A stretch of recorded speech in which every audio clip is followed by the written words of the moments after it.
পানি লাগানো যাবে না কিন্তু। বাবা কি নাম বাবা?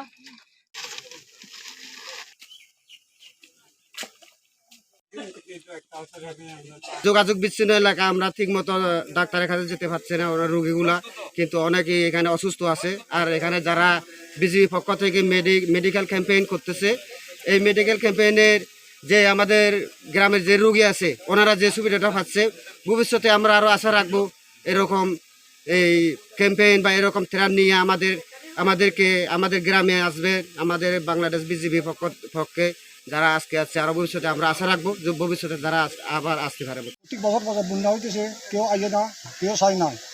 এবারও প্রথমবারত বিজিবি আইয়া প্রত্যেক ঘরে ঘরে আইয়া আমাকে সহযোগিতা করছে, ওষুধ সহ রেশন পাচ্ছ। আমি এটা সবাইকে ভালো ধন্যবাদ জানাচ্ছি।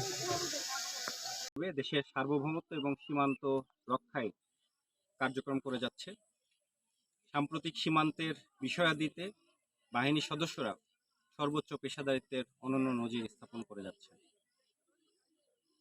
বঙ্গোপসাগরে গভীর নিম্নচাপে গত 5 তারিখ থেকে যে ভারী বর্ষণ হচ্ছে, তাতে দেশের নিম্নাঞ্চলগুলো প্লাবিত হয়েছে এবং জনদুর্ভোগের সৃষ্টি হয়েছে।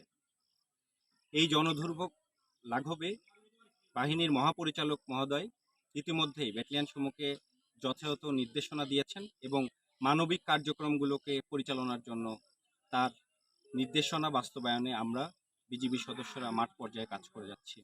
এরই ধারাবাহিকতায় দীঘিনালা উপজেলার প্রত্যন্ত 3টি ইউনিয়ন, তার মধ্যে মেরুং ইউনিয়নটি বেশি ক্ষতিগ্রস্ত হয়েছে।